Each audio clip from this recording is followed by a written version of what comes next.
بسم الله الرحمن الرحيم ولو أن أهل القرى آمنوا واتقوا لفتحنا عليهم بركات من السماء والأرض ولكن كذبوا فأخذناهم بما كانوا يكسبون صدق اللہ العظیم۔ یہ سورہ اعراف کی 12 رکوع کی آیت ہے۔ آیت کا ترجمہ یہ ہے: اگر یہ بستی کے لوگ ایمان لاتے اور تقوی اختیار کرتے تو ہم ان پر آسمان اور زمین کی برکتیں کھول دیتے، لیکن انہوں نے تکذیب کی ہماری ہدایت کی، بس ہم نے ان کو پکڑ لیا جو اعمال کر رہے تھے۔ یعنی ہم کو اپنے بندوں سے کوئی ضد نہیں ہے۔ جو لوگ عذاب الہی میں گرفتار ہوئے ہیں یہ انہی کی کرتوتوں کا نتیجہ ہے۔ اگر یہ لوگ ہمارے پیغمبروں کو مانتے، حق کے سامنے گردن جھکاتے اور کفر و تکذیب کے وغیرہ سے بچ کر ایمان اور تقوی کا اختیار کرتے تو ہم ان کو آسمانی و زمینی برکات سے مالا مال کر دیتے۔ امام راضی رحمۃ اللہ نے فرمایا، برکت کا لفظ دو معنوں میں ہے۔ کبھی تو خیر باقی کے لیے اور دائم کو برکت سے کیا جاتا ہے، کبھی کثرت پر اس لفظ کا اطلاق کیا جاتا ہے۔ لہٰذا آیت کی مراد یہ ہوئی کہ اگر ایمان اور تقوی اختیار کرتے تو ان پر آسمان و زمینی نعمتوں کے دروازے کھول دیے جاتے، جو دائمی بھی ہوتے، غیر منقطع ہوتے اور بہت کثرت سے ہوتے۔ ایسی خوشحالی نہیں جو مکذبین کو چند دنوں کے لیے دی جاتی ہے۔ انکار کرنے والوں کو اللہ تعالیٰ جو نعمت دے رہا ہے وہ بطور امہال اور تدریج ان کے لیے استدراج کی ہوتی ہے، جن کا انجام دنیا کے اندر اور آخرت کے اندر وبال بنتی ہو۔ تو آج آپ کے سامنے بات پیش کرنی ہے کہ نیک اعمال کے دنیا میں کیا اچھے اثرات ہوتے ہیں۔ اب تک تو بات آئی کہ دنیا میں کیا نقصانات ہوتے ہیں گناہوں کے، اللہ رسول کی نافرمانی کے۔ تو یہاں فرمایا جا رہا ہے کہ یہ لوگ ایمان لاتے اور تقوی اختیار کرتے تو ان کو زمین آسمان کی برکتیں ہم کھول دیتے تھے۔ ایسی ایک نہ دو نہیں، بے شمار آیات ہیں۔ سورہ نحل میں فرمایا گیا: من عمل صالحا من ذکر انثی وهو مؤمن فلنحيينه حیاة طیبہ ولنجزینهم اجرهم بأحسن ما كانوا يعملون۔ یہ سورہ نحل کے 13ویں رکوع کی آیت ہے۔ فرمایا جا رہا ہے کہ جس نے نیک عمل کیا، نیک عمل سے مراد جو شریعت نے حکم دیا وہ اپنی مرضی سے کرنے کا عمل نہیں ہو سکتا۔ جس نے نیک عمل کیا، چاہے وہ مرد ہو عورت، تو سب کے لیے ایک ہی قانون ہے، مرد ہو یا عورت ہو کے لیے، وہ مومن بشرطے کو ایمان والا ہے، شرط ایمان کی ہے، ایمان لا کر نیک عمل کرے گا، فَلَنُحْيِيَنَّهُ حَيَاةً طَيِّبَةً، ہم اس کو پاک زندگی بسر کرائیں گے۔ پاک زندگی بسر کرانے کی ذمہ داری ہم لیتے ہیں، ہم بسر کرائیں گے، یہ کرا جائے گا، ایک اچھی زندگی ہم اس کو عطا کریں گے۔ یہ تو دنیا کے بعد، آخرت میں وَلَنَجْزِيَنَّهُمْ أَجْرَهُمْ بِأَحْسَنِ مَا كَعَمَلُونَ، اور بدلے میں دیں گے ان کو ان کی جزا جو بہترین کام کیا کرتے تھے۔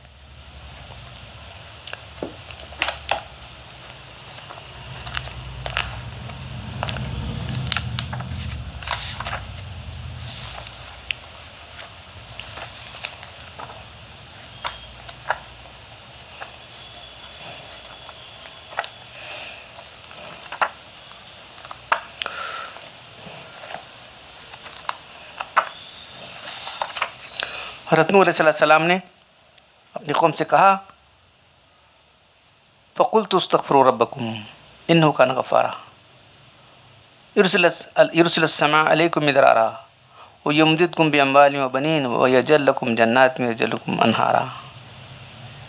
میں نے اللہ تعالیٰ سے عرض کرنے کہ اللہ میں کیا ان کو کہا، ان سے میں نے یہ کہا کہ تم جو ہے اپنے رب سے اپنے گناہوں کی مغفرت طلب کرو، وہ تمہارے گناہ بے شک بہت معاف کرنے والا ہے۔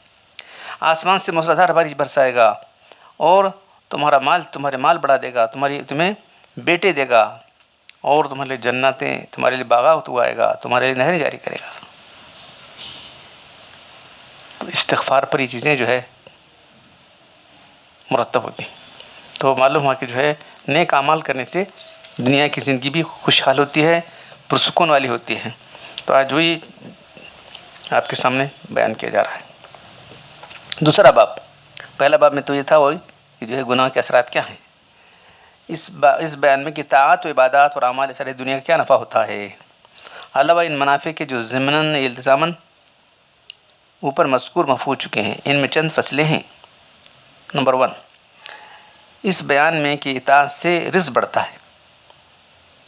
قال اللہ تعالی وَلَوْ أَنَّهُمْ أَقَامُوا التَّوْرَاةَ وَالْإِنْجِيلَ وَمَا أُنزِلَ إِلَيْهِمْ مِنْ رَبِّهِمْ لَأَكَلُوا مِنْ فَوْقِهِمْ وَمِنْ تَحْتِ أَرْجُلِهِمْ۔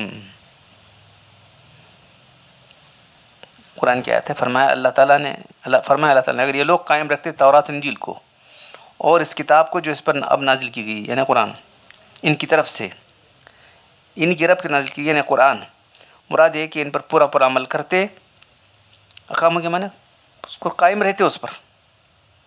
تو تورات انجیل پر عمل کرنا یہ ہے کہ ہمارے نبی صلی اللہ علیہ وسلم پر حسب عہد تورات انجیل کے ایمان لاتے اور آپ صلی اللہ علیہ وسلم کا اتباع کرتے، تو کیا ہوتا؟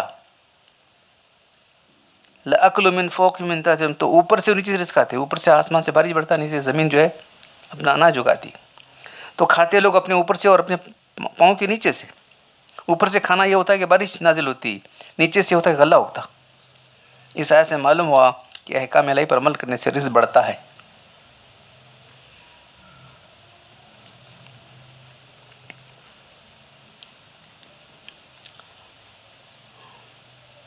نمبر 2، اس بیان کے اطاعت سے طرح طرح کی برکتیں نازل ہوتی ہیں، ابھی آیت میں نے تلاوت کی تھی۔ قال اللہ تعالی وَلَوْ أَنَّهُمْ آمَنُوا وَاتَّقَوْا لَفَتَحْنَا عَلَيْهِمْ بَرَكَاتٍ مِنَ السَّمَاءِ وَالْأَرْضِ وَلَكِنْ كَذَّبُوا فَأَخَذْنَاهُمْ بِمَا كَانُوا يَكْسِبُونَ۔ اگر وہ لوگ، بستی کے لوگ، وَلَوْ أَنَّ أَهْلَ الْقُرَىٰ، اہل القرى نہیں لکھا گیا ہے، اصل میں ہے اگر بستی کے لوگ جو ہے ایمان لاتے اور تقوی اختیار کرتے تو ہم ان پر آسمان سے اور زمین سے برکتیں جو ہے نازل کرتے ہیں، لیکن انہوں نے تکذیب کی تو ہم نے پکڑ لیا ان کو گناہ کیا، ان کے اعمال کے سبب جو کیا کرتے تھے۔ نمبر 3، کیا نعمتیں حاصل ہونے والی ہیں دنیا کی زندگی در۔ اس بیان میں اطاعت کرنے سے ہر قسم کی تکلیف دور ہوتی۔ اللہ تعالیٰ فرماتے ہیں وَمَن يَتَّقِ اللَّهَ يَجْعَل لَهُ مَخْرَجًا وَيَرْزُقْهُ مِنْ حَيْثُ لَا يَحْتَسِبُ۔ جو اللہ کا تقوی اختیار کرتا ہے، اللہ تعالیٰ اس سے ہر قسم کی دشواری سے نکلنے کا راستہ پیدا کرتے ہیں۔ وَمَن يَتَّقِ اللَّهَ يَجْعَل لَهُ مَخْرَجًا، نکلنے کا راستہ، وَيَرْزُقْهُ مِنْ حَيْثُ لَا يَحْتَسِبُ، اور وہاں سے رزق دیں گے جہاں اس کا گمان بھی نہیں، جہاں اس کا گمان نہیں وہاں سے رزق دیں گے۔ وَمَن يَتَوَكَّلْ عَلَى اللَّهِ فَهُوَ حَسْبُهُ، جو اللہ پر توکل کرتا ہے اللہ اس کے لیے کافی ہو جاتا ہے۔ اس آیت سے معلوم ہوا کہ برکت تقوی اور توکل سے ہر قسم کی دشواری نجات ہو جاتی۔ تقوی جو ہے جامع صفت ہے، اللہ کے ڈر کر گناہوں کو چھوڑنا اور پھر نیک عمل کرنا، تقوی بڑی جامع صفت کا نام ہے۔ اس بیان میں نمبر 4 کہ طاعت سے مقاصد میں آسانی ہوتی ہے۔ قال اللہ تعالی وَمَن يَتَّقِ اللَّهَ يَجْعَل لَهُ مِنْ أَمْرِهِ يُسْرًا، جو اللہ سے ڈرتا ہے، اللہ تقوی اختیار کرتا ہے، اس کام میں ہم آسانی کر دیتے ہیں۔ ہم سمجھتے ہیں تقوی اختیار کرے تو سمجھ لیں بہت مشکل پیدا ہوتی ہے، مشکل نہیں، تقوی اختیار سے کاموں میں آسانی ہوتی ہے، لوگ الٹا سمجھے بھی۔ طاعت سے زندگانی مزیدار ہو جاتی ہے۔ قال اللہ تعالی من عمل صالحا من ذکر و انثى وهو مؤمن فلنحيينه حیاة طیبہ، جو شخص عمل صالح کرتا ہے چاہے مرد ہو یا عورت ہو بشرطے کوئی ایمان والا ہو، ہم اس کو زندگانی دیں گے کیسی؟ صاف ستھری، بالطف و لذت والی زندگی، آیت ہے پاکی زندگی، پرلطف زندگی۔ فی الواقع کھلی آنکھوں سے بات نظر آتی ہے کہ ایسے لوگوں کا لطف اور راحت بادشاہوں کو بھی میسر نہیں۔ نمبر 6، اس بیان میں کہ اطاعت سے بارش ہوتی ہے، مال بڑھتا ہے، اولاد ہوتی ہے، باغ پھلتا ہے، نہروں کا پانی زیادہ ہوتا ہے۔ قال اللہ تعالی استغفروا ربکم، نبی علیہ السلام فرما رہے ہیں، انہی کی بات ہے، انہ کان غفارا، بے شک اللہ بہت معاف کرنے والا ہے، یرسل السماء علیکم مدرارا، تم پر موسلادھار بارش برسائے گا، ویمددکم باموال و بنین، تم پر موسلادھار برسائے گا، تمہارے لیے مال و اولاد کو زیادہ کرے گا، اور وَيَجْعَلْ لَكُمْ أَنْهَارًا، تمہارے لیے نہریں جاری کرے گا، تمہارے لیے باغ ہوئے گا، تمہارے نہریں جاری کرے گا۔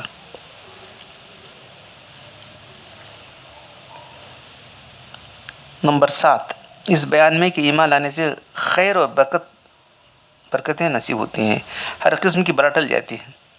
تو اللہ تعالیٰ فرمائے ان اللہ یضاعف عن الذین آمنوا، اللہ تعالیٰ تحقیق دفع کرتے ہیں یعنی آفات اور شرور ان لوگوں سے جو ایمان لائے۔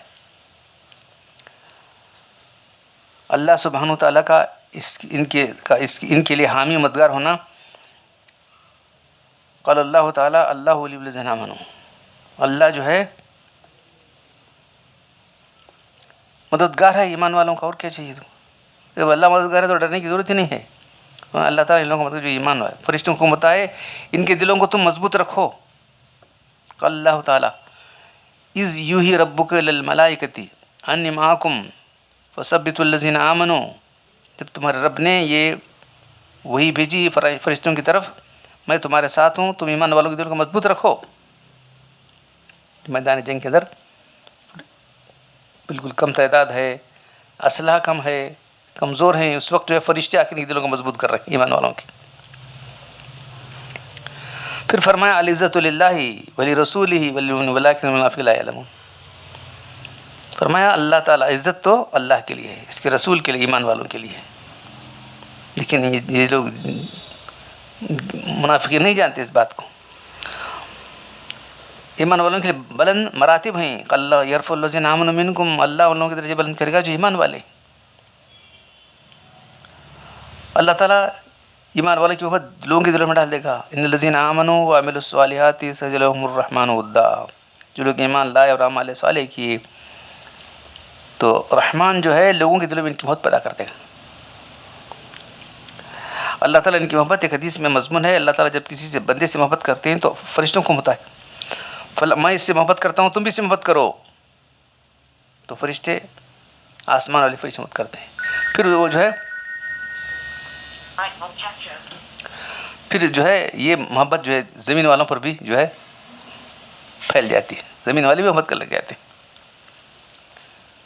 یہاں تک اثر ہوتا ہے کہ حیوانات و جمادات تک جو ہے ان کی اطاعت کرنے لگتے ہیں۔ تو ہم گردن اس حکم داور پیچ کہ گردن اس پیچت اس حکم تو ہیچ، اگر تو اللہ کے حکم کی تابعداری کرے گا تو کوئی بھی جو ہے تیرے حکم سے نہیں منہ مڑے گا۔ ایک صحابی سفینہ اللہ کے رسول کے جو تھے تو جو ہے جنگ میں دور ہو گئے تھے، شیر کو بول رہے ہیں اے شیر میں اللہ کے رسول کا جو محمد صلی اللہ علیہ وسلم کا جو ہے خادم ہوں، مجھے راستہ دکھا۔ سفینہ کو آ کر شیر آ کے راستہ دکھا رہا ہے، تعجب ہے، کوئی بولیں گے دیوانے بھی کہ سب شیر کو بولیں گے۔ صحابہ کرام مجھے جا کے اترے، کہا کہ اے جنگلی جانوروں، ہم یہاں محمد صلی اللہ علیہ وسلم کے جو ہے ساتھی ہیں، ہم یہاں سے قیام کریں، تم یہاں سے اڑ جاؤ ورنہ مجبوراً ہم تم کو قتل کرنا پڑے گا، تم کو مارنا پڑے گا۔ دیکھ رہے ہیں جنگلی جانوروں کو بولے تو دیوانی گانے میں بولیں گے، ان کا حکم سب لوگ چلے جا رہے ہیں، شیر چیتے سب اب وہاں سے جگہ خالی کر دیے۔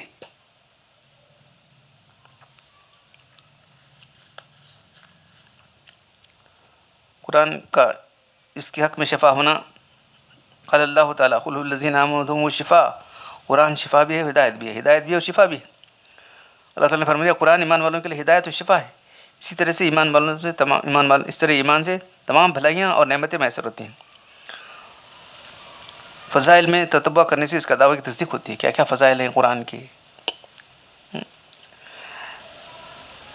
نمبر 8، اس بیان میں کہ اطاعت کرنے سے مال کا نقصان کا تدارک ہو جاتا ہے، نعم البدل مل جاتا ہے۔ قال اللہ تعالیٰ یا النبی قل لمن فی یدکم من الاسری ان یعلم اللہ فی قلوبکم خیرا یؤتکم خیرا مما اخذ منکم ویغفر لکم واللہ غفور رحیم۔ اللہ تعالیٰ نے فرمایا اے نبی صلی اللہ علیہ وسلم، ان قیدیوں سے تو جو قیدی پکڑے ہوئے آ گئے تھے ان سے فدیہ لیا کر چھوڑ دیا گیا، تو آپ سے کہہ دیجیے اگر تمہارے دلوں میں ایمان ہے تو اللہ تعالیٰ تمہارے جانتا ہے، تو جو مال تم سے لیا گیا ہے اس سے بہتر تم کو عطا کریں گے اور تمہارے گناہ بھی بخش دیں گے، اور اللہ بہت معاف کرنے والا اور رحم کرنے والا ہے۔ یہ آیت ان بدر کے قیدیوں کے بارے میں اتری جن سے بطور فدیہ کچھ مال لے کر چھوڑ دیا گیا تھا، ان سے وعدہ ٹھہرا اگر تم سچے دل سے ایمان لاؤ گے تو تم کو اس سے پہلے زیادہ بہت مال ملے گا، اور جن کا ایسے ہی ہوا۔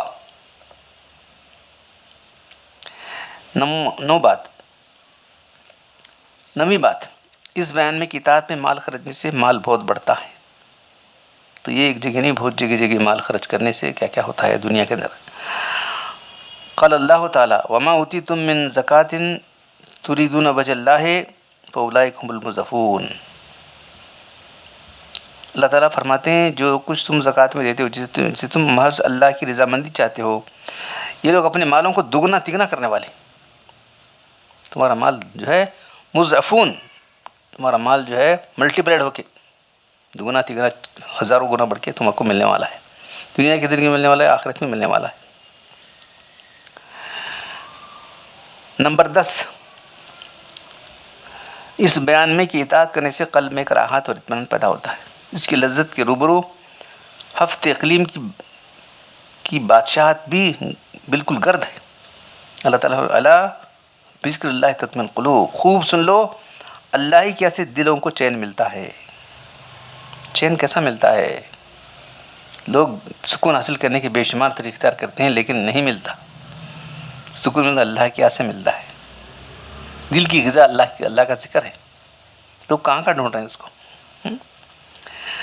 ایک بزرگ نے کہا سنجر بادشاہ جو ملک کے نیم روز کا بادشاہ تھا، اس کے خط میں لکھا، کہا کہ میں کچھ آپ کو عنایت کرنا چاہتا ہوں، آپ لیجئے. چون چتر سنجری رخ بختم سیاہ باد، در دل اگر بود ہوس ملک سنجرم. اگر میرے دل کے اندر ملک سنجرم کی تھوڑی سی بھی رس ہو تو میری قسمت جو ہے سیاہ ہو جائے، چتر سنجری کی طرح. ازاں کے آگے کے یافتم خبر از ملک نیچم، میں رات کے وقت جوٹ کر جو ملک کی جو ہے خبر پاتا ہوں. من ملک نیم روز بیک جو نمین موس کو، جو رات میں جو مجھے نعمت ملتی ہے، ملک نیم شب، رات کے وقت جو اللہ کی سے جو تعلق پیدا ہو کر مجھے جو اطمینان، جو مجھے جو ہے سکون قلب ملتا ہے، جو بادشاہت ملتی ہے، وہ میں آدھی جو کی بدل دینا چاہتا نا، میں ایسی نعمت ملتی ہے. ایک بزرگ کا قول ہے اگر جنتی لوگ ایسے حال میں ہیں جس میں ہم حال ہیں تب تو بڑے مزیدار ہے. اللہ کی یاد میں رہنے سے ہم کو اتنا سکون مل رہا ہے. دوسرے بزرگ فرماتے ہیں افسوس کے قریب دنیا دار دنیا سے رخصت ہو گئے، نہ انہوں نے عیش دیکھا نہ مزہ دیکھا. ان کو مزہ کیا معلوم نہیں ہے. ارے مزہ کس کا مل رہا ہے؟ مزہ اللہ کیا نہیں مل رہا ہے. کیا نہیں تو اللہ کو انہوں نے یاد، دنیا کے چکر میں لگے رہے. ایک دوسرے بزرگ فرماتے ہیں اگر بادشاہ ہماری لذت سے واقف ہو جائے تو ہمارے رش کے ہم پر جو ہے تلوار لے کے ہمارا مقابلہ کرنے آ جائیں گے. کبھی یہاں تک کہ اس لذت کا غلبہ ہو جائے اس کو جنت پر ترجیح دینے لگیں گے. اللہ کی یاد سے جو مزہ ملتا ہے، بلکہ لذت کے قرب کے رہتے دوزخ میں جانے کو راضی ہو جائیں گے. ارے یہ اللہ کی یاد اور قرب جنت میں اگر نہیں ہے تو کیا کرنا ہے وہ. روفی اللہ مولانا رومی رحمۃ اللہ علیہ فرماتے ہیں ہر کجا دل بربود خرم نشین فوق گردوں است نئے قرض غیر زمین. ہر کجا یوسف رخے باشد چوما جنت است اگر خیر باشد خیر چا. کنویں کے اندر یوسف اگر ہے، تم کنویں میں ہو تو وہی جنت ہے. یوسف نے تو کیا کرنا ہے، لیکن وہ جنت ہے تمہارا لیے. اللہ کی قرب حاصل ہے تو جنت کے اندر اللہ قرب حاصل ہے تو جنت کیا ہے؟ دوزخ ہے. اور جہنم کے اندر اللہ کا قرب حاصل ہے تو وہی جنت ہے. آگے وہی جنت باتو دوزخ جنت است اے جہاں فضا بے تو، ان اللہ کے سوا اللہ کو چھوڑ کر گئے جنت دوزخ است اے دل برا اے دل ربا. اگر اللہ سے تعلق نہیں ہے، صرف ظاہری طور پر جو ہے سکون، ظاہری طور پر جو ہے حرام کے اسباب ہیں، تو بالکل کیا ہے، بالکل بیکار ہے. یہ غور کرنے کا مقام ہے. یہ لذت کس غضب کی ہوگی.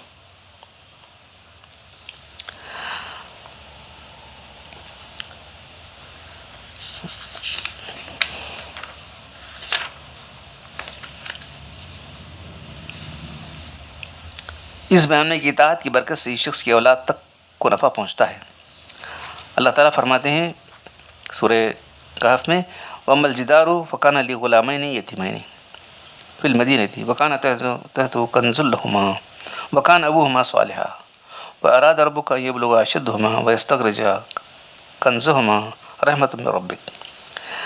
تو تفصیل سے واقعہ تو وہاں ہے کہ حضرت موسیٰ علیہ السلام جو ہے ایک دن بیان کر رہے تھے، تو کسی نے پوچھا سب سے جاننے والا کون ہے؟ بنی اسرائیل میں کسی نے آدمی نے پوچھا تو کہا میں ہوں. تو یہ میں اللہ کو پسند نہیں. کہا کہ موسیٰ ہمارا ایک بندہ جو ہے مجمل بحرین میں رہتا ہے، وہ تم سے علم رکھتا ہے. تو فوراً موسیٰ کو فکر ہوئی کیا علم رکھتا ہے، میں جا کے حاصل کروں. اللہ میں اس کو کیسے پا سکتا ہوں؟ تم ایک مچھلی جو ہے تل کے رکھ لو، جہاں مچھلی زندہ ہو جائے گی وہ بندہ وہاں ملے گا. تو وہ خضر علیہ السلام تھے. تو وہاں سے ملاقات ہوئی. تو وہ تفصیل سے واقعہ ہے. تو موسیٰ علیہ السلام خضر علیہ السلام ساتھ لیتے ہیں ان کو، تو راستے میں ایک نوجوان بچے کو قتل کر دیتے ہیں، ایک کشتی کو توڑ دیتے ہیں، پھر ایک دیوار گر رہی تھی اس کو سیدھا کر دیتے ہیں. کون؟ خضر علیہ السلام. تو یہاں فرمایا جا رہا ہے خضر علیہ السلام نے موسیٰ علیہ السلام سے فرمایا میں نے جو دیوار بلا اجرت درست کر دی وہ یتیم بچوں کی تھی جو شہر میں رہتے تھے، اور اس دیوار کے نیچے ان کا خزانہ تھا اور ان کا باپ بزرگ آدمی تھا. دیکھیے ان کا وکان ابوہما صالحا، ان کا باپ جو ہے کیا تھا؟ صالح تھا، نیک آدمی تھا. تو نیک آدمی کی جو ہے اولاد کی اللہ تعالیٰ فکر کر رہے ہیں. ایک نبی کو بھیج کر اس کا خزانہ درست، اس کا جو ہے دیوار درست کر رہے ہیں جہاں وہ خزانہ ہے. دیکھو کیسی بات ہے. ایک نبی کو وہاں بھیجا گیا جا کے جاؤ درست کرو جاؤ، اور بغیر پیسوں کی درست کر رہے ہوں. تو موسیٰ علیہ السلام آخر میں بولے تین جو واقعات ہوئے اس میں آپ کچھ اس کی مزدور لینا چاہیے تھا، بغیر لیے فری آپ نے کام کیا نا، یہ کیا کام؟ تو چلو تمہاری ہماری جو ہے فراق ہو گئی، تم ہمارے معاملات نہیں سمجھ سکتے. ان کا باپ صالح تھا، بس اللہ تعالیٰ کو منظور ہوا کہ یہ دونوں اپنی جوانی پر پہنچ جائیں اور اپنا خزانہ نکالیں. یہ بوجہ مہربانی ہے تمہارے رب کی طرف سے. اس قصے سے معلوم ہوا کہ ان لڑکوں کے مال کی حفاظت کا حکم خضر علیہ السلام کو اس سبب سے ہوا تھا کہ ان کا باپ نیک صالح تھا. سبحان اللہ. نیکوکاری کے آثار نسل میں بھی چلتے ہیں. آج کل لوگ اولاد کے لیے طرح طرح کے سامان اور جائیداد روپیے وغیرہ چھوڑنے کی فکر کرتے ہیں. سب سے زیادہ جائیداد کیا ہے؟ خود نیک بن جاؤ. اس کی برکت سے اولاد بلاؤں سے محفوظ رہے گی.